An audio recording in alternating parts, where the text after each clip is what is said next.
Samuel 23ஆம் அதிகாரம் 5ஆம் வசனம் எல்லாரும் சேர்ந்து வாசிப்போம். 2 சாமுவேல் 23:5 அந்த நடுப்பகுதி அதை மட்டும் எல்லாரும் நம்ம சேர்ந்து வாசிக்க போறோம். சகலமும் அதிலிருந்து செய்திருக்கிறார் அது வரைக்கும் எல்லாரும் சேர்ந்து வாசிப்போம். சகலமும் திட்டம் பண்ணப்பட்டிருக்கிற நிச்சயமான நித்திய உடன்படிக்கையை என்னுடன் அவர் செய்திருக்கிறார். ஹல்லேலூயா. தேவனின் திட்டம். எல்லாரும் சொல்லுங்க என்னங்க. சரி, இந்த வார்த்தையில தாவீது தன்னுடைய வாழ்க்கையின் இறுதி நாட்களில் தேவன் தன் வாழ்க்கையில எப்படியெல்லாம் செயல்பட்டார், தன் வாழ்க்கையில தேவன் செய்த காரியம், இவைகளை அனுபவிச்சு, பிரசங்கத்தை கேட்டல்ல அல்லது வேற எங்கேயோ நடந்ததை பார்த்தல்ல, தன் வாழ்க்கையில முழுக்க அனுபவித்து, தேவனுடைய நடத்துதலை அனுபவித்து, வாழ்க்கையின் இறுதியில பின் சந்ததிக்கு சாட்சியாக அவர் கூறுகிறார். அப்படி கூறும் பொழுது தீர்க்க தரிசனமாக அனுபவபூர்வமாக அவர் வாயிலிருந்து இந்த வார்த்தை புறப்பட்டு வருகிறது.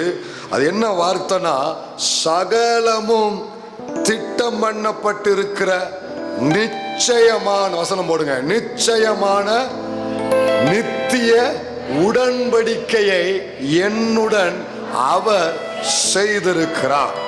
அவர் சொல்ல வருகிற வார்த்தையின் சாராம்சம் என்னன்னா, கவனிங்க, என் வாழ்க்கையில கடந்த காலத்துல நடந்தது, இன்னைக்கு நடந்து கொண்டு இருக்கிறது, இனிமே என் வாழ்க்கையில நடக்க போகிறது, இது எல்லாமே தற்செயலா எதுவுமே நடக்கல, அல்லது மற்றவர்கள் சூழ்ச்சி செய்ததுனால என் வாழ்க்கையில இப்படிலாம் நடக்கல, அல்லது சத்துரு எனக்கு விரோதமா திட்டம் பண்ணினதுனால இதெல்லாம் நடக்கல. இப்படி சத்துரு சூழ்ச்சி செஞ்சிருக்கலாம், எதிரிகள் திட்டம் பண்ணியிருக்கலாம், பலர் பல விதத்தில் என் வாழ்க்கைக்கு விரோதமா செயல்பட்டிருக்கலாம். ஆனா நான் பார்ப்பது எல்லாமே என் வாழ்க்கையில நடக்க போகிற எல்லா காரியமும் தற்செயலாக நடக்கவில்லை. என் தேவன் சகலவற்றையும் ஏற்கனவே திட்டம் பண்ணி தீர்மானித்து அதை ஏற்படுத்தி வைத்திருக்கிறார். அதுதான் என் வாழ்க்கையில் நடந்து கொண்டு இருக்கிறது. இது தாவீதுனுடைய விசுவாசம். நடந்தது வேணா தீமையா இருக்கலாம், நடந்தது வேணா என் வாழ்க்கையில விரும்பாததா இருக்கலாம், நான் போன பாதை என்ன பயமுறுத்தின பாதையா இருக்கலாம், இது எதுக்கு எனக்கு ஆண்டவரேன்னு சொல்லி கேள்வி கேட்ட பாதையா இருக்கலாம், அல்லது இன்னைக்கு நான் போய் கொண்டிருக்கிற பாதை இதுக்கு முன்னால போயிராத பாதையா இருக்கலாம், வேண்டாம் வேண்டாம் வேண்டான்னு ஆண்டவர்ட்ட பல முறை கெஞ்சின பாதையா இருக்கலாம். ஆனா தாவீதை போல இந்த சபைக்குள்ள இந்த விசுவாசத்தை தேவன் உருவாக்க விரும்புகிறார். உன் வாழ்க்கையில நடந்த காரியமா இருக்கட்டும், இன்னைக்கு நடந்து கொண்டிருக்கிற காரியமா இருக்கட்டும், இனிமே நடக்க போகிற காரியமா இருக்கட்டும், சகலவற்றையும் என் கர்த்தர் திட்டம் பண்ணி வைத்த அது மட்டும்தான் என் வாழ்க்கையில் நடந்து கொண்டிருக்கிறது. உண்மையிலேயே எத்தனை பேருக்கு இந்த விசுவாசம் இருக்கு? எல்லாமே தேவன் திட்டம் பண்ணி வைத்திருக்கிறார். எங்க என்னுடைய ஆழமான விசுவாசத்தை நான் உங்களுக்கு முன்னாடி அறிக்கை எடுக்கிறேன், கவனிங்க. நான் தேவனை ஆராதித்து, தேவனை முழுமையாய் நம்பி, அவர் சித்தத்துக்கு முழுமையாய், சித்தத்தின் மையத்துக்கு, சொல்லுங்க அந்த வார்த்தைய, சித்தத்தின் மையத்துக்கு முழுமையாய் ஒப்பு கொடுத்த ஒரு தேவ பிள்ளை அக்கினிக்குள்ள போனாலும், சிங்க கெபிக்குள்ள போனாலும், கடலின் ஆழத்துல தள்ளப்பட்டாலும் மீனை கொண்டு மீட்பார். என் தெய்வம் மீனை கொண்டு, அனைத்தையும் தேவன் திட்டமிட்டபடிதான் நடக்குது. இந்த நாள், இந்த நேரம், இந்த இடத்துல நாம் கூடி கர்த்தரை ஆராதித்து இந்த செய்தியை, இந்த வசனத்திலிருந்து இந்த செய்தியை கேட்கணுங்கிறதையும் நீயும் நானும் பிறக்கிறதுக்கு முன்னால தேவன் திட்டமிட்டது. அனைத்தும் உன் வாழ்க்கையில சகலமும் இந்த வார்த்தைக்கு நான் விசுவாசிக்கிறேன். சகலமும் என் பைபிள் அப்படி போட்டிருக்கு, அப்ப பைபிள் அப்படித்தான் போட்டிருக்கு. உங்க பைபிள் அப்படி போட்டிருக்கா? செக் பண்ணுங்க, குனிஞ்சு பார்த்துட்டு சொல்லுங்கம்மா. அது இருக்கான்னு பார்த்து சொல்லு. சகலமும் வார்த்தை இருக்கு. ஆல் திங்ஸ், சகலம் இருக்கான்னு பாருங்க. ஆர் எவ்ரிதிங் இருக்காது வார்த்தை இருக்கா? எத்தனை ஒரு பைபிள் சகலமும் இருக்கு? எல்லாம் இருக்கா? சரி, அதுக்குள்ள என் வாழ்க்கையில மொத்த காலமும் அடங்கி இருக்கு. என் வாழ்க்கை நடக்க போற எதுவுமே அதுக்கு வெளியில இல்ல. எதுவுமே வெளியில, எல்லாமே சகலமும் தேவன் திட்டம் பண்ணி தான் செயல்படுகிறார். கவனிங்க, நம்ம போகிற பாதையில நம்ம ஒரு டிராவல்ல போறோம். திடீர்னு ஒன்று உதிக்கும், திடீர்னு ஒன்று யோசனை வரும், பிள்ளை திடீர்னு ஒன்று கேட்கும், அது ஒரு தேவை திடீர்னு வரும். அநியாரம் போல என்ன செய்ய ஏது செய்யணும் சமாளிக்கிறதுக்கு பார்ப்போம். இப்போ நம்ம எல்லாரும் சமையல் பண்ணி வீட்டில் சாப்பிட்டு நீங்கள் முடிச்சாச்சு. இருக்கிற மாவை தோசையை சுட்டு அல்லது இட்லியை சுட்டு என்னத்தையோ சுட்டு அல்லது அவிச்சு இறக்கி சாப்பிட்டு முடிச்சாச்சு. கடைசியில் கொஞ்சம் போல 2 கரண்டி தான் உள்ள கிடக்குது. தூக்கி எங்க வச்சாச்சு? என்ன பெட்டி? வந்தாரே பெட்டி. 6 மாசத்துக்கு முன்னால சட்னி, 3 மாசத்துக்குள்ள சாம்பார். விருந்தாள் வந்தான் வையன், காளி. எது? பிரிட்ஜும் காளி, அவனும் காளி. சரி, கவனிங்க, சூழ்நிலையை சமாளிக்க நம்ம என்னன்னாலும் பண்ணுவோம். சூழ்நிலை சமாளிக்க வந்தது 4 பேரு, இருக்கிறது 2 கரண்டி மாவு. அதை சமாளிக்க என்னன்னாலும் போவோம். நமக்கு தெரியாத ரகசியமா இருக்கிறது ரவை. உள்ள தட்டி தண்ணியை பிடிச்சா முடிஞ்சிச்சு இல்லையா? சூழ்நிலையை சமாளிக்க என்னன்னாலும் பண்ணுவோம். என் வாழ்க்கையில நல்லா கவனிங்க, எத்தனையோ முறை நம்ம போன பாதையில நம்மளால சமாளிக்க முடியாம நம்ம அந்த சூழ்நிலையை தாண்டி வரணும்னு சொல்லி ஏதோ ஒண்ணுக்கு பாதியா செஞ்சு வெளியே வந்த காரியங்கள் நிறைய உண்டு. நீயும் நானும் நம்ம செய்தா அப்படித்தான் இருக்கோம். சமாளிச்சுதான் வெளியே வருவோம். யாரும் நமக்கு உதிக்கிறதை செய்துட்டு வெளியே வருவோம். ஆனா கர்த்தர் ஒரு பிள்ளைய நடத்தினார்னு வையேன், அந்த பிள்ளை வாழ்க்கையில வருகிற எந்த பாதையா இருக்கட்டும், தேவ பிள்ளைய சமாளிச்சுதான் கொண்டு வர மாட்டாரு. அந்த பாதையில போகும்போதுதான் உனக்கு தெரியும் இன்னைக்கு நான் போறேன்னு. கர்த்தருக்கு அப்படி இல்லை. இந்த நாள்ல உன்னை அனுப்பணும்னு முன்னாலேயே தீர்மானிச்சு வச்சிருக்கிறாரு. அனுப்பும் பொழுது உனக்கு என்னென்னலாம் செய்யணும், உன் தேவை எப்படிலாம் சந்திக்கணும், யாரை கொண்டு சந்திக்கணும், எப்படி நடத்தணும் என்று தேவன் முன்னால ஏற்கனவே சகலமும் திட்டம் பண்ணி வைத்திருக்கிறார். ஒரு தேவ பிள்ளைக்கு விரோதமா பிசாசு சில திட்டத்தை போடுவான், மனிதனும் சில திட்டத்தை போடுவான், எதிரிகளும் திட்டம் போடுவாங்க, பலசாலிகளும் திட்டம் போடுவாங்க, உன் குடும்பத்துல உள்ளவங்களும் திட்டம் போடுவாங்க, இவங்க ஆளாளுக்கு திட்டம் போடுவாங்க. ஆனா நான் அனுபவிச்ச உண்மையை சத்தியத்தை சொல்றேன். பிசாசு இத்தனை திட்டம் போடட்டும், மனிதன் எத்தனை திட்டம் போடட்டும், இதை எல்லாவற்றையும் ஒன்றுமில்லாமல் வாரி முற்றிலும் அழித்து கர்த்தர் தன் பிள்ளை வாழ்க்கையில அவர் ஏற்கனவே போட்டு வச்சிருக்கார்ல, அதை மட்டுமே தேவன் நிறைவேற்றி முடிப்பார். நீ பயப்படுகிற காரியம் உனக்கு நேரிடாதே. கொந்தளிக்கிற அலையை பார்த்து இது நடந்துருமோ? இல்ல, அது அலை மோதத்தான் செய்யும், நீயோ கரை சேருவாய். அல்லேலூயா. சத்துரு போட்ட திட்டமோ மனிதன் போட்ட திட்டமோ எதுவும் உன் வாழ்க்கையில பல விதத்துல மோதலாம், ஆனா நிறைவேறாது. தேவன் உங்க வாழ்க்கையில இந்த வயதுல என்ன உன் வாழ்க்கை நடக்கணும் என்று சகலமும் திட்டம் பண்ணி நிச்சயமான நித்திய உடன்படிக்கை என்னோடு கர்த்தர் செய்திருக்கிறார். என் கூட சேர்ந்து தேவனிடத்துல வார்த்தையை சொல்ல விரும்புறவங்க மாட்டோம். ஆண்டவரே என் வாழ்க்கையில, வசனத்தை அப்படியே சொல்லுங்க, என் வாழ்க்கையில சகலமும் திட்டம் பண்ணி நிச்சயமான நித்தியமான உடன்படிக்கைய என் கூட நீர் செய்திருக்கிறீரையா. திட்டம் பண்ணப்பட்ட உடன்படிக்கை. அல்லேலூயா. அப்ப தேவன் சமாளித்து வெளியே நம்மளை கொண்டு வருகிறவர் அல்ல, திட்டம் பண்ணி செயல்படுகிற தேவன். அதுக்கு சில உதாரணங்கள் உங்களுக்கு காமிக்கிறேனே. ஆதியாகம புஸ்தகம், வேகமா போவோம். ஆதியாகம புஸ்தகம் 6:14 இருந்து வாசி. 6:14. தேவன் எல்லாவற்றையும் திட்டம் பண்ணி தான் செயல்படுத்துகிறார். அதுக்கு உதாரணத்தை காமிக்கிறேன். ஆதியாகமம் 6:14 இருந்து வாசி. நீ கோப்பேர் மரத்தால் உனக்கு ஒரு பேழையை உண்டாக்கு, அந்த பேழையிலே அறைகளை உண்டு பண்ணி அதை உள்ளும் புறமாக கீழ்பூசு. நீ அதை பண்ண வேண்டிய விதம் என்னவென்றால், பேழையின் நீளம் 300 முழமும். இது நமக்கு தெரியும் பாருங்க. பூமி முழுவதும் அக்கிரமத்தினால் நிரம்பி இருக்கு.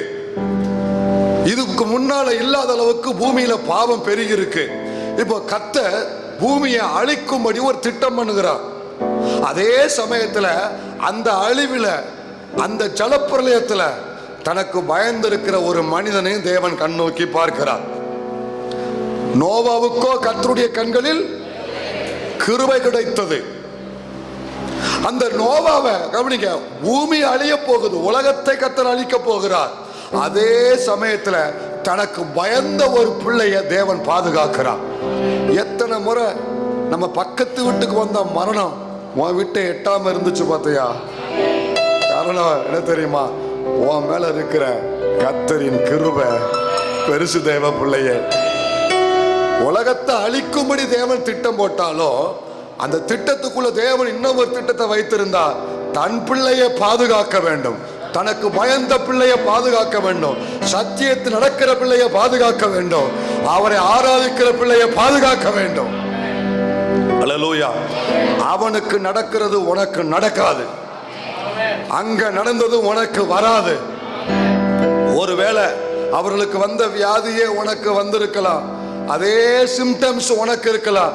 இயேசுவின் நாமத்தில் சொல்றேன், உலகம் அழிக்கப்பட்டாலும் கர்த்தரை தேடுகிற பிள்ளைக்கு பாதுகாக்கும்படி தேவனுக்கு ஒரு திட்டம் உண்டு. நோவாவுக்கோ கர்த்தருடைய கண்களில், உனக்கோ கர்த்தருடைய கண்களில் கிருபை கிடைத்தது. அப்ப அந்த திட்டத்தை ஆண்டவரை பாருங்களேன், அவனை பாதுகாக்கணும்னு ஒரு திட்டத்தை போடுறாரா? அந்த திட்டத்தை எப்படி ஆண்டவர் ப்ரொசீட் பண்றாரு பாருங்க. ஒன் பை ஒன்னா ஒவ்வொரு காரியத்தையும் சொல்றாரு. நமக்கெல்லாம் தெரிஞ்சதுதான். இதுல அவனை பாதுகாக்கும்படி தேவன் அப்படியா, நோவா தண்ணி வரப்போதுப்பா, அந்த மரத்துல ஏறிக்கோ, உன் மனைவிய அந்த மரத்துல ஏற சொல்லு, உன் பிள்ளைய இந்த மலைக்கு ஓட சொல்லு. இப்படி அந்த நேரத்துல திடுதுப்புன்னு சொல்லி ஒரு முடிவெடுத்து ஆண்டவர் பேசல. முன்கூட்டி பேழையை செய். அந்த பேழை எந்த மரத்துல செய்யணும், எவ்வளவு அகலத்துல செய்யணும், எவ்வளவு நீளத்துல செய்யணும், எத்தனை அடுக்கு உள்ள இருக்கணும், என்ன மரத்துல செய்யணும், அதுக்கு உள்ள எத்தனை நாள் நீங்க தங்கி இருப்பீங்க, எத்தனை நாள் சாப்பாடு உள்ள வேணும், எதெல்லாம் உள்ள கொண்டு வரணும், அந்த பேழை எத்தனை நாள் மிதக்கும், எந்த மலையில போய் தங்கும், என்னைக்கு நீங்க வெளியில வருவீங்க, எல்லாவற்றையும் கர்த்தர் திட்டம் பண்ணி தேவன் செயல்படுத்தினார். உன்னை பாதுகாக்கக்கூடிய ஒரு திட்டம் தேவனிடத்துல உண்டு. கர்த்தருக்கு பயந்து நடக்கிற தேவ பிள்ளையே, ஆரம்பத்துல எல்லாம் ஒண்ணு போல இருக்கிற மாதிரி இருக்கும். அவனுக்கு இருக்கிற பிரச்சனை உனக்கு, அவனுக்கு இருக்கிற வியாதி உனக்கு, அவன் சாப்பிட்ற மாதிரியே மாத்திரை உனக்கு, எல்லாமே ஒண்ணு போலதான் இருக்கும், வித்தியாசம் இல்லாம இருக்கலாம். ஆனால் இந்த உலகத்துல வரப்போகிற எத்தனை பெரிய, நல்ல கவனி, உலக மனிதனுக்கு வரக்கூடிய சகல காரியத்திலையும் உன்னை வித்தியாசப்படுத்த, உன்னை பாதுகாக்க, அழிவுக்கு விலக்கி உன்னைய குடும்பத்தையும் ஊழியத்தையும் மீட்க தேவன் தன் ஜனத்தை மீட்கக்கூடிய ஒரு திட்டம் தேவனிடத்துல உண்டு. அதை திட்டம் பண்ணி அந்த திட்டத்தை நோவாவுக்கு ஆண்டவர் வெளிப்படுத்தி அப்படியே அச்சு பிசகாம தேவன் அதை நிறைவேற்றினார். கரம் உயர்த்தி ஒரு ஜெபம் பண்ணுவோம். ஆண்டவரே, இந்த உலகத்துல எத்தனையோ தீமை எங்களை சூழ்ந்திருக்கு. நாளுக்கு நாள் உலகத்தின் அழிவுகளை நாங்கள் கேட்டுக்கொண்டிருக்கிறோம். பல இடத்துல பயங்கர அழிவுகள் சம்பவிக்கிறது. இதன் நடுவில் உமது ஜனத்தை, இந்த வார்த்தை எத்தனை பேர் உச்சரிக்காங்களோ, உமது ஜனத்தை, இந்த வார்த்தையை சபை முழுவதும் உச்சரிங்க. உமது ஜனத்தை, எப்படி? உமது ஜனத்தை, உம்மை ஆராதிக்கிற உமது பிள்ளைய பாதுகாக்கக்கூடிய ஒரு திட்டத்தை நீர் வைத்திருக்கிறேன். அதற்குள் என்னை வைத்திருக்கிறேன், என் குடும்பத்தை வைத்திருக்கிறேன், சபையை வைத்திருக்கிறேன். 430 வருஷம் ஆச்சு எகிப்திலிருந்து வெளியே கொண்டு வராரு. யாத்திராமம் 13, 17, 18, 13, 13ஆம் அதிகாரம் 17ஆம் வசனம், 18ஆம் வசனம். பார்வோன் ஜனங்களை போகவிட்ட பின், கீழே கடைசியா வந்து பெலிஸ்தீரின் தேச வழியாய் போவது சமீபமானாலும் தேவன் அவர்களை அந்த வழியாய் நடத்தாமல், நல்லா கவனிங்க, நல்லா கவனிங்க, அந்த கடைசி வார்த்தை நல்லா கவனிங்க, தேவன் அவர்களை அந்த வழியாய் நடத்தாமல். சொல்லுங்க, அந்த வழியாய். இன்னொரு முறை சொல்லுங்க, அந்த வழியாய். எந்த வழி? எனக்கு ஈஸியா இருக்கிற வழி. இப்படி போனா ரொம்ப நாள் ஆகும், சடக்குன்னு இப்படி போயிருவோம். நாம் போட்ட குறுக்கு வழி, எனக்கு அனுகூலமான வழி, எனக்கு தெரிஞ்ச வழி, எனக்கு தெரிஞ்ச நபர்கள். அந்த வழியில போனா ஈஸியா போயிடலாம், 40 நாள்ல உள்ள போயிடலாம், ஈஸியா உள்ள போயிடலாம். கர்த்தருடைய சித்தம் என்ன தெரியுமா? நீ சீக்கிரத்துல நிமிர்ந்து பாருங்க. நீங்கள் சீக்கிரத்துல உள்ள போக வேண்டும் என்பது தேவ சித்தம் அல்ல, நீ பாதுகாப்போடு போக வேண்டும் என்பதுதான் தேவ சித்தம். விசுவாசிக்கிற பிள்ளைங்க அறிக்கை எடுங்க. சீக்கிரத்துல அடைய வேண்டும் என்பது தேவ சித்தம் அல்ல, பாதுகாப்பாய். இன்னொரு முறை முழு சபையும் பாதுகாப்பா. ஏன்னா நீ சுதந்திரிக்கிறத விட நீ எனக்கு முக்கியம்ன்றார் ஆண்டவர். சீக்கிரத்தில் உள்ள போனா அங்க எல்லாம் ரெடியா இருக்கிறான். கானானியர்கள் 7 ஜாதிகள் ரெடியா இருக்கான். அவன் கையில சிக்கி சின்னாபின்னமாயிருவ. வாக்கு தத்தத்தை பார்க்க மாட்ட, தரிசனத்தை பார்க்க மாட்ட, எதிரி கையில நீ வீழ்ந்து போவாய். எதிரி கையில சீக்கிரத்துல போவது எல்லாமே இந்த தடாப்புடான்னு வர்ற வளர்ச்சி வந்து நிலைக்காது. பார்த்தீங்களா? நின்று வேறு பிடிச்சு நல்லா வேர் ஊன்றி நிக்கணும். எலும்புறது கூட அப்படி நின்று நிதானமா எலும்பும். தடாப்புடான்னு எலும்புனா தடுமாட்டம் தான் வரும். வளர்ச்சி, உயர்வு, ஆசீர்வாதம் எல்லாமே புசுக்குன்னு இப்படி வைக்கக்கூடாது. காலை புரியுதா? இப்படி மெதுவா போனோம், ஒருபடியா போனோம். தேவன் தருகிற வளர்ச்சி அப்படித்தான் ஆண்டவர் கொண்டு போவார். எட்டாத உயரம். அப்போ கவுனி, அந்த வழியாய் நீ ஒரு வழி நீ போட்டு வச்சிருக்கிற. கத்த சொல்ற அது வேண்டாம், அது சீக்கிரத்துல போயிருவேன், ஆனா நீயும் போயிருவ. சீக்கிரத்தில் நீ ரீச் ஆயிருவ, ஆனா நீ என் கையை விட்டு போயிருவ. உன்னை பாதுகாக்க முடியாது. எனக்கு கொடுப்பதை விட உன்னை பாதுகாக்கணுங்கிறத எனக்கு முக்கிய திட்டம். இதுல இன்னும் ஒண்ணு ஆண்டவர் எனக்கு ஒரு நாள் தியானிக்கும் போது உணர்த்தினான். காலை ஜபத்துல நான் தியானிச்சுட்டு இருக்கேன். என்ன தெரியுமா? சில நேரத்துல நம்முடைய மனநிலைமையை அறிஞ்சுதான் சில விஷயத்தை ஆண்டவர் நமக்கு தாமதிச்சு காத்திருக்க வச்சு கொடுக்கிறார். உடனே ஏன் கொடுக்கலன்னா ஆவிக்குரிய பெருமை நமக்கு வந்துடும். அவர்கள் உடனே போயிருந்தா உள்ள கானானியர்கள் 7 ஜாதிகள் உள்ள இருக்கிறாங்க, அவர்கள் இவர்களை அழிச்சு போடுவாங்க.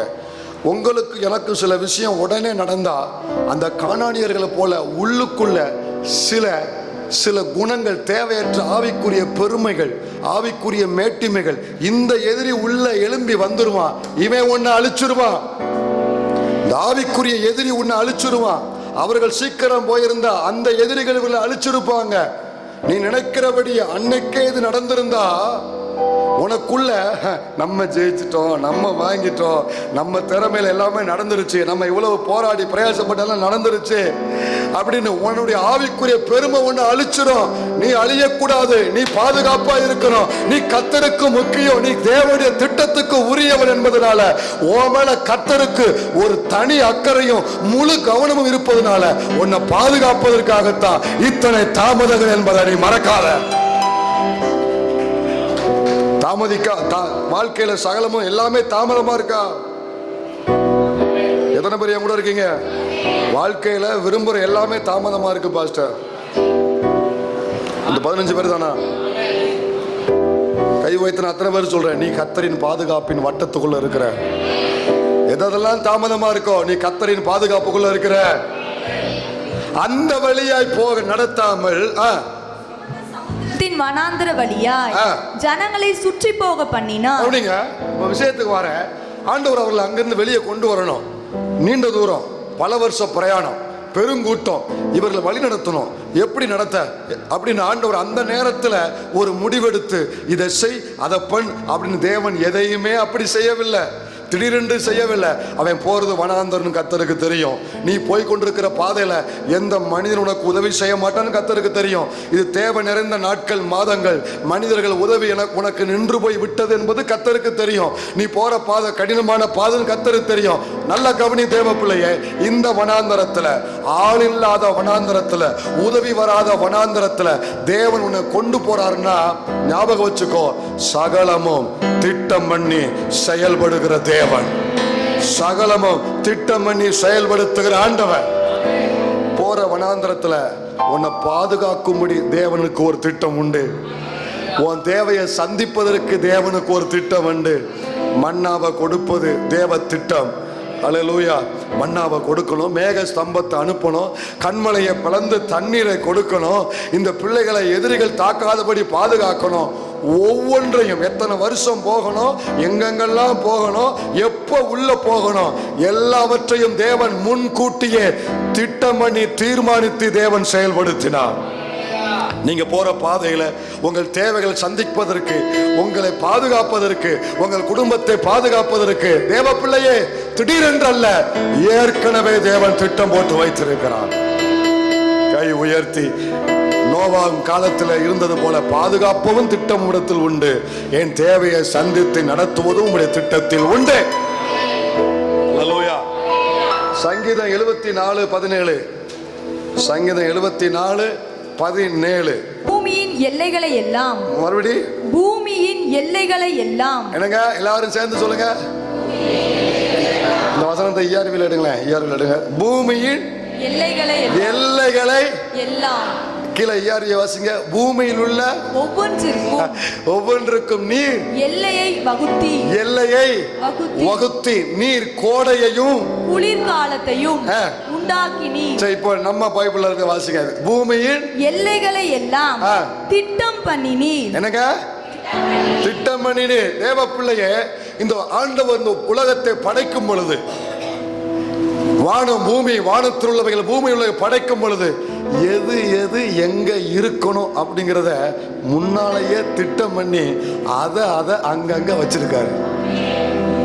பூமி எங்க இருக்கணும், நட்சத்திரங்கள்லாம் எங்க இருக்கணும், சூரியன் எங்க இருக்கணும், சந்திரன் எங்க இருக்கணும், மற்ற கோள்கள் எல்லாம் எங்க இருக்கணுமோ அங்கங்க கர்த்தர் ஃபிக்ஸ் பண்ணி வச்சிருக்காரு, திட்டம் பண்ணி ஃபிக்ஸ் பண்ணி வச்சிருக்காரு. ஒரு ஆச்சரியம் தெரியுமா, அது எல்லாமே தேவன் எங்க வச்சாரோ அங்கே இப்ப வரைக்கும் இருக்கு, நம்மளை தவிர. அதெல்லாம் அங்கே இருக்கு தம்பி, இப்ப வரைக்கும் சரியா போய்கிட்டு இருக்குப்பா. பூமி தன்னைத்தானே எவ்வளவு கிலோமீட்டர்ல, 1700 கிலோமீட்டர்ல சுத்துது. 1700 கிலோமீட்டர் ஸ்பீட் பூமி தன்னைத்தானே. ராசா நீ ஒருத்தர் எழுந்து முன்னாடி வா, ஒரு சுத்து இந்த சுத்துறாரு பார்த்தீங்களா. இது வந்து என்ன ஸ்பீடுன்னு கேட்குறீங்களா? எல்லாம் கவனிக்க முடியாது. இவர் சுத்துற ஸ்பீடு நோக்க சுத்து, இந்த ஸ்பீடு வந்து போதும்பா விழுந்துடாத. இந்த ஸ்பீடு வந்து 1700 கிலோமீட்டர் ஸ்பீடில் பூமி சுத்துது. பூமி 1700 கிலோமீட்டர் பூமி தன்னைத்தானே சுத்துது. இதுல என்ன ஆச்சரியம்னா, தன்னைத்தானே சுத்திட்டு இவங்க யாரை சுத்துறாங்க? சூரியனை சுத்துது. அந்த ஸ்பீடு என்ன ஸ்பீடு தெரியுமா? 2 ஸ்பீடுல இருக்குங்க. ஒன்னு தன்னைத்தானே சுத்துற ஸ்பீடு, அது வந்து 1700 கிலோமீட்டர் ஸ்பீடு.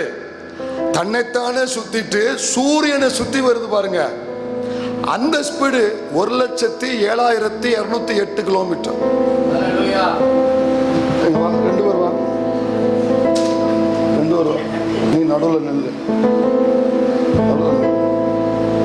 அவன் நடுவில் நிற்கட்டும், நீ சுத்து, அப்படி சுத்தமா சுத்து பார்க்கலாம். அப்படி அவனை சுத்து, அப்படி அவனை சுத்தி வா பார்க்கலாம். சரிதான், சரிதான், குழப்பாதீங்க அவனை. நான் சுத்தினா பார்த்தீங்களா? இன்னொருக்கா சுத்து ராஜா. இப்ப பாருங்க, அவன் 2 ஆங்கிள் போறான். ஒண்ணு தன்னையும் சுத்துறான், அடுத்து 2 சுற்று 2 ஸ்பீட்ல போதான். தன்னை சுத்துற ஸ்பீடு வந்து 1700 கிலோமீட்டர் ஸ்பீடு. இப்படி தன்னை மட்டும் சுத்து, ஒன்னை மட்டும் சுத்து. இது 1700 கிலோமீட்டர். இப்ப அவனை சுத்தி வா, சுத்திட்டு அவனை சுத்து. இப்ப அவனை சுத்துறான் பாருங்க, 1,07,208 கிலோமீட்டர் ஸ்பீடு. நம்ம 50ல போனாலே ஒழுங்கா போக மாட்டோம். 4 பேரை கீழே தள்ளி விட்டு 2 பேரை 108ல அனுப்பிட்டு தான் நம்ம வீட்டுக்கு போய் சேர்றோம். புரியுதா? ஒழுங்கா போறதில்லை, நம்ம போற ஸ்பீட்ல.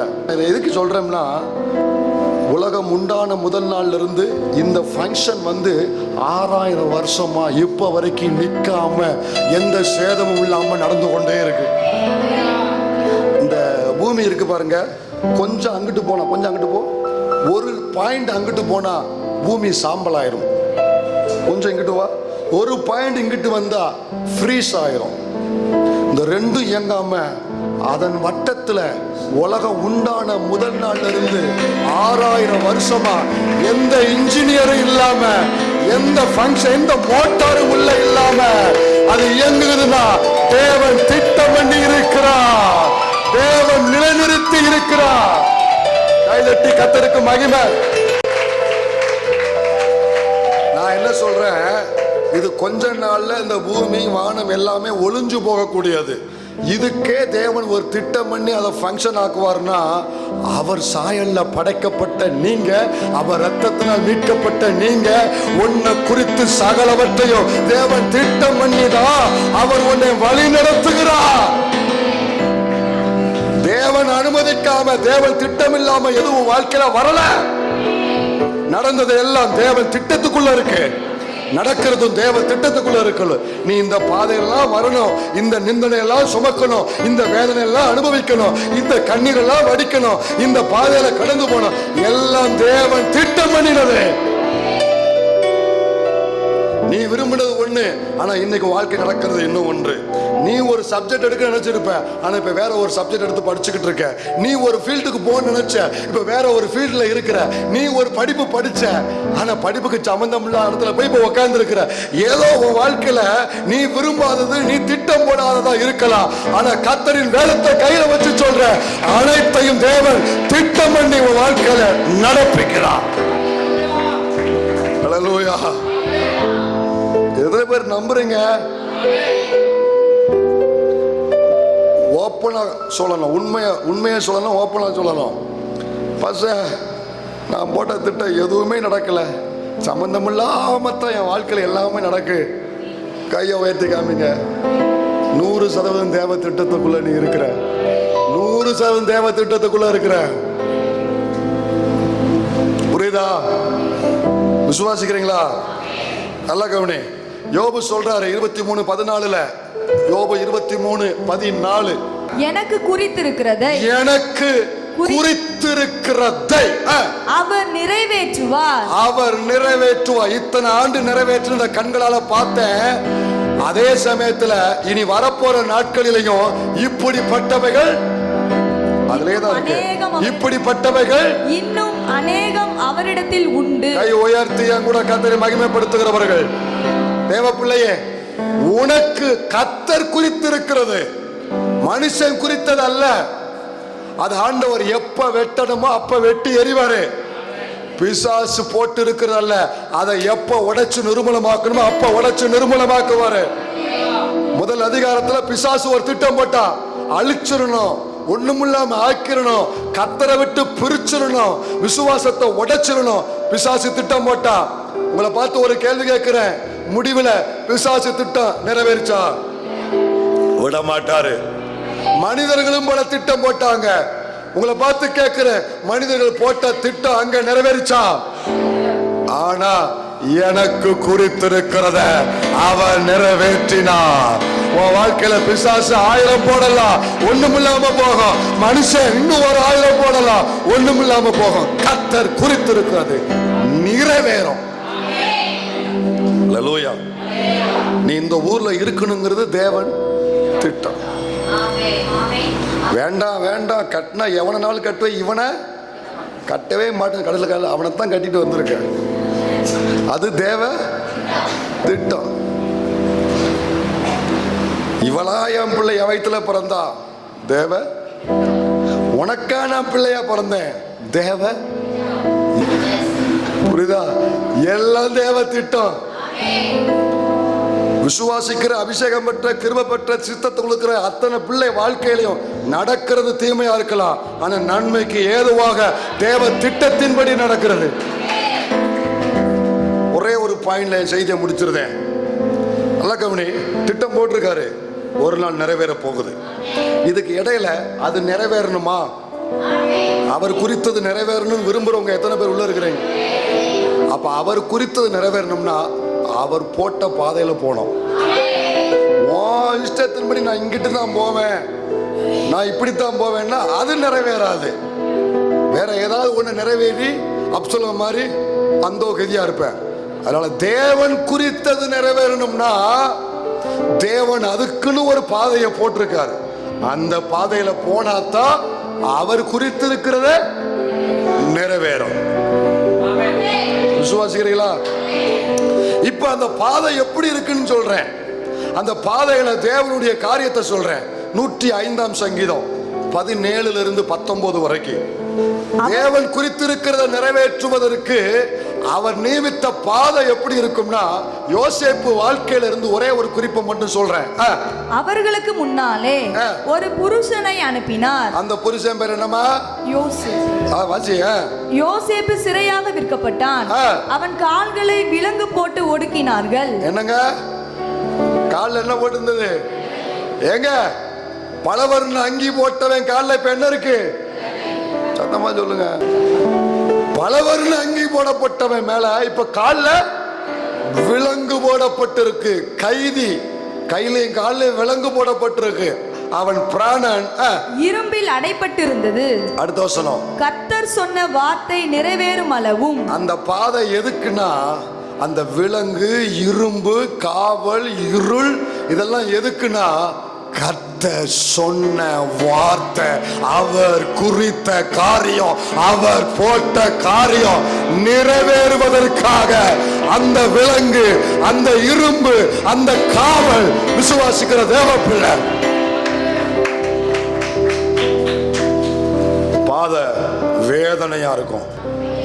ஆனா ஒண்ணு சொல்லட்டுமா, உன் வேதனைக்கு பின்னால தேவ திட்டம் இருக்கு. நீ அனுபவிக்கிற உன் வேதனைக்கு பின்னால தேவனுக்கு ஒரு திட்டம் உண்டு. இன்னொரு சம்பவத்தை சொல்லிட்டு நம்ம அப்படி இங்க வரேன். அன்னாளை குறித்து வேதம் சொல்லுது. 1 சாமுவேல் 1:5 வாசி.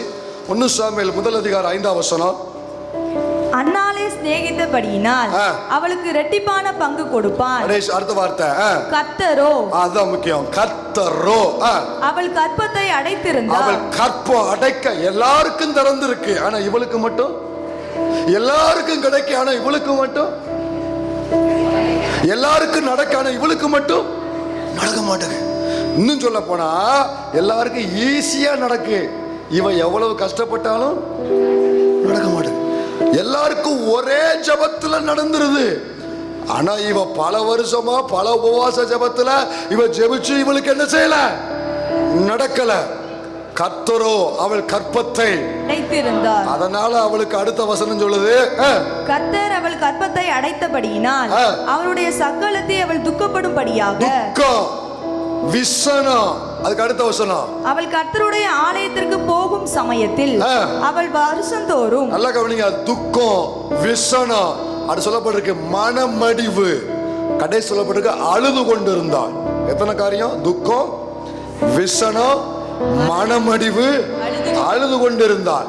இவ போன பாதை துக்கம் நிறைந்தது, கசப்பானது, வாழ விரும்பாத வழி நிறைந்த வாழ்க்கை. இந்த வேதனை நிறைந்த வாழ்க்கையில தேவன் இவளை இந்த பாதையில கொண்டு போனாரே. ஆனா பின் நாட்களை நமக்கு எழுதப்பட்டதுனால நமக்கு தெளிவா தெரியுது, அவள் வேதனைக்கு பின்னால தேவனுக்கு ஒரு திட்டம் இருந்தது. அவள் வேதனைக்கு பின்னால ஒரு சாமுவேல் இருந்தாள். அவள் வேதனைக்கு பின்னால ஒரு சாமுவேல் வந்தா. அவள் வேதனைக்கு பின்னால தேவனுக்கு ஒரு திட்டம் இருந்தது. என்ன திட்டம்? சக்கலத்துக்கு வரவதன்னு பெத்து போட்டா. அது எல்லாம் தான் பெத்து போடுது. ரோட்ல போறதெல்லாம் பெத்து போடுது. வதவதுன்னு பெத்து போட்டா. ஒண்ணு கூட அட்ரஸ் இல்ல. ஆனா இவள் பெற்ற முதல் பிள்ளை வார்த்தை சொல்லுகிறது, தான் முதல் பேசமா மட்டும் இவன் கர்த்தருடைய தீர்க்கதரிசி என்பது விளங்கிட்டு அன்னாளுக்கு கொடுக்க வேண்டும் என்று தேவன் திட்டம் பண்ணினது ஒரு ஒரு ஒரு பிள்ளையை அல்ல, ஒரு தீர்க்கதரிசிய. தேசத்துக்கு கர்த்தருடைய வாயா இருந்து தேவனுடைய வார்த்தையை கொண்டு வரக்கூடிய தீர்க்கதரிசிய. கசப்பான பாதையா, தாங்க முடியாத வேதனையா, நிந்தனையா, வேதனை நிறைஞ்ச பாதையா, இதுக்கு பின்னால தேவனுக்கு ஒரு திட்டம் உண்டு. நீ அனுபவிக்கிற வேதனை இருக்கு பாரு பிள்ளையே, நீ அனுபவிக்கிற வேதனை இருக்கு பாரு, நீ வடிக்கிற கண்ணீர் இருக்கு பாரு, இதுக்கு பின்னால தேவனுக்கு ஒரு திட்டம் உண்டு. வருகிறான் ஒரு சாமுவேல், வருகிறது ஒரு எழுப்புதல், வரப்போகிறது ஒரு மாபெரும் வாழ்க்கையில மகிமையின் அனுபவங்கள். அல்லேலூயா. அப்போ ஆண்டவர் சில பாதைகள்ல இந்த விலங்கு பாருங்க, இப்ப இவனுக்கு வந்து யோசேப்புக்கு வந்துருவோம். விலங்கு போடப்பட்டது, காவலில் போடப்பட்டு இருந்தான், இருளில் இருந்தான், இதுக்கு முன்னால போகாத பாதையில போனா, குழியில் தள்ளப்பட்டான், சிறையில் அடைக்கப்பட்டான். நிமிர்ந்து பாருங்க. இதுக்கு அனுப்பும் போது கவனிங்க, அவன் இதுக்கு முன்னால் அப்பாவுடைய மடியில இருந்தான், யாக்கோப்புடைய மடியில இருந்தான், பலவர்னு அங்கேயே தரித்திருந்தான். இப்போ வேதனை நிறைஞ்ச பாதையில போறான். இந்த பாதையில போகும் பொழுது, அனுப்பும் பொழுது, அந்த முதல் நாள்ல யோசேப்பு வாயிலிருந்து வந்த அந்த முதல் வார்த்தை, அந்த வார்த்தையை தான் இப்போ கர்த்தர் உங்களிடத்துல எதிர்பார்க்கிறாரு. உனக்கு குறித்திருக்க நான் நிறைவேற்றணும்னா நான் போட்ட அந்த பாதையில நீ போகணும். அந்த பாதையில போய் கொண்டிருக்கிற பிள்ளைகள் யார் இருந்தீங்கன்னா மறக்காதீங்க, அல்லது போகும்படி தீர்மானிக்கப்பட்ட பிள்ளைங்க இருந்தீங்கன்னா நீங்களும் மறக்காதீங்க. இந்த பாதையில கர்த்தர் நம்ம அனுப்பும் பொழுது 37 அந்த வசனத்தை வாசிமா, 13 37 ஆதியாகமம் 37 13 வாசி. அப்பொழுது இஸ்ரவேல் யோசேப்பை நோக்கி, உன் சகோதரர் சீகேமிலே ஆடுகளை மேய்க்கிறார்கள் அல்லவா, உன்னை அவர்களிடத்திற்கு அனுப்ப போகிறேன். கவனிங்க, அந்த வார்த்தை நல்லா கவனிங்க. உன்னை அனுப்ப போகிறேன். சொல்லுங்க, உன்னை அவர்களிடத்திற்கு. எல்லாரும் சேர்ந்து, உன்னை அனுப்ப போகிறேன். எங்க? சீகேமுக்கு, எங்க? வனாந்தரத்துக்கு, எங்க? குழியில, எங்க? எகிப்துக்கு, எங்க? சிறைக்குள்ள, இருளுக்குள்ள, காவலுக்குள்ள, நீ விரும்பாத பாதை, பயமுறுத்துகிற பாதை, நீ இதுக்கு முன்னால போகாத பாதை, வேதனை நிறைஞ்ச பாதை, உன்னை அனுப்ப போகிறேன். யோசேப்பு என்ன சொன்னான்னு தெரியுமா? கர்த்தர் சொல்றாரு, தேவ பிள்ளையே, உனக்கு குறித்திருக்கிறது நிறைவேறணும், நீ ஜெபிச்சிட்டேல. இல்ல பாஸ்டர், நான் ஜெபிக்கலையே அப்படிங்க. உனக்காக நான் ஜெபிச்சிட்டேன். ஜெபிச்சிருக்கல, விரும்புறேல. எனக்கு அவர் குறித்திருக்கு நிறைவேறணும். எத்தனை பேர் ஜெபம் பண்ணி இருக்கிறீங்க? எத்தனை பேர் விரும்புறீங்க? அப்ப அந்த பாதையில கர்த்தர் உன்னை அனுப்ப போகிறார். நாளைக்கு ரொம்ப வேடிக்கையா இருக்கும். இந்த ஸ்கூல் வாசல்ல போய் நின்று பாருங்க. அது இந்த எல்கேஜி பிரிகேஜி ஸ்கூல் வாசல் நின்று பாருங்க. அங்கிட்டு ஒண்ணு இழுக்கும், இங்கிட்டு ஒண்ணு தள்ளும், நடுவுல ஒண்ணு கதறும். இதுல சிலது ரொம்ப வித்தியாசமான ரொம்ப சந்தோஷமா முத ஸ்கூலுக்கு போறான் பாருங்க. அவங்க எல்லாம் இன்னும் ஒரு வாரம் கழிச்சு தான் அவனுக்கு இருக்கு. புது பேக்கு, புது ட்ரெஸ்ல ஆர்வத்துல அவன் ரெடியா இருப்பான். அது நாளைக்கு ஒரு நாள் போனதுக்கு அப்புறம் தான் நாளை கழிச்சு பாருங்க என்ன நடக்குன்னு பாருங்க. இந்த மாதிரி கவனி தேவ பிள்ளைய, கர்த்தர் உன்னை அனுப்ப போகிறார். எங்க? அவர் குறித்திருக்கிற நிறைவேறுகிற பாதையில அனுப்ப போகிறார். நீ நானே என்ன சொல்லணும் தெரியுமா? யோசேப்பு சொன்னா வாசி. அவன் இதோ போகிறேன் என்றான். இதோ போகிறேன். சபையார் எல்லாரும் இதோ போகிறேன், நான் உன்னை அனுப்ப போறேன். இதோ போகிறேன்.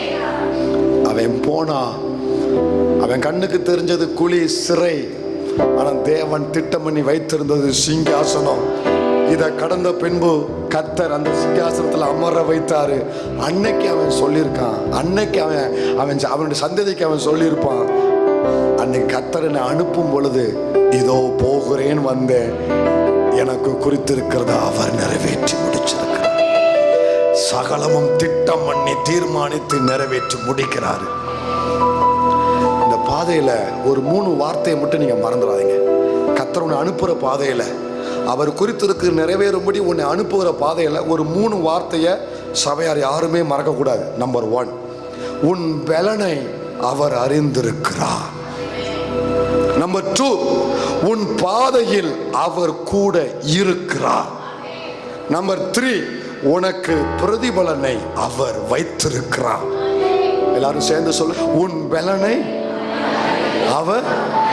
நீ போறேல, இந்த பாதையில நீ சுமக்கிற வேதனை இருக்கு பாரு, நீ தாங்கி கொள்ளுகிற அந்த நிந்தனை இருக்கு பாரு, எனக்கு வேண்டான்னு சொல்ற பாரு, கர்த்தர் மீண்டும் ஏன் உனக்கு அதை அனுமதிக்கிறார்னா, உன் பலன் அவருக்கு நல்லா தெரியும். நீ தாங்குவேன்னு கர்த்தருக்கு தெரியும். எவ்வளவு வந்தாலும் தேவனை விட்டு விலக மாட்டேன்னு கர்த்தருக்கு தெரியும். உன் பலனை கர்த்தர் அறிந்திருக்கிறார். அடுத்து, உன் பாதையில் கூட அம்மா ஸ்கூல்ல அனுப்பிட்டு வீட்டுக்கு போற மாதிரி கர்த்தர் உன்னை அனுப்பிட்டு உன்னை விட்டு போயிட மாட்டாரு. நீ போற பாதையில அவர் உன் கூட வருகிறார். முடிவில் உனக்கு முழங்கால் போடும். எல்லாரும் முழங்கால் போடும். யாரு குறுக்க வந்தாலும் சரி, உன் சரீரம் ஒருவேளை இதுக்கு முன்னா இல்லாத அளவுக்கு பலவீனப்பட்டு இருந்தாலும் சரி, என்ன சம்பவம் உன்னை சுற்றி நிகழ்ந்தாலும் சரி, யார் உனக்கு எதிராக இருந்தாலும் சரி, அவர் குறித்திருக்கிறது நிச்சயம் நிறைவேறும். அவர் திட்டம் பண்ணினது நிச்சயம் நிறைவேறும். அது எதுவுமே தீமைக்கல்ல, எல்லாமே நன்மைக்கு தான். சுயநலம் முடிச்ச மனுஷனே தான் பெத்த பிள்ளைய குறித்த காரியம் எவ்வளவு நன்மையா யோசிக்கிறான், எவ்வளவு நன்மையான காரியத்தை மனதில் வச்சிருக்கிறான். இந்த மனுஷனுக்குள்ள எல்லா அநியாயம் உண்டு, எல்லா அக்கிரமும் உண்டு. இவனே தான் பெத்த பிள்ளைக்கு ஒரு நாள் தீங்க நினைக்கவே மாட்டான்.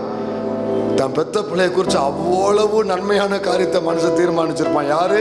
தீமையான மனுஷனே நன்மையை செய்யும் பொழுது, நன்மைகளின் பிதா, நன்மைகளின் ஜோதியானவர், அல்லேலூயா, நன்மை செய்கிற தேவன், தீமையை பார்க்காத கர்த்தர், உன் மேல அநாதி சிநேகத்தால் உன்னை தெரிந்து கொண்ட உன் ஆண்டவர், உனக்கு குறித்திருக்கிறது, அதுக்குன்னு உன்னை நடத்துகிறது எல்லாமே இப்ப நன்மையா இருக்காது. ஆனா பிற்காலத்தில் உனக்கு நன்மை செய்யும்படி உன்னை இந்த பாதையில் நடத்துகிறார். நீ போவ, நீ தாங்குவ, எவ்வளவு வந்தாலும் அவரை விட்டு விலக மாட்ட, அவர் சமூகத்தை விட்டு விலக மாட்டேன்னு உன் பலனை கர்த்தர் அறிந்திருக்கிறார். உன் பலன் கர்த்தருக்கு தெரிஞ்சுதான் உன்னை அனுப்புனாரு. தனியா உன்னை விடல, கூடவே வருகிறார். கடந்து வந்த பின்பு பலன் நிச்சயமாய் உண்டு.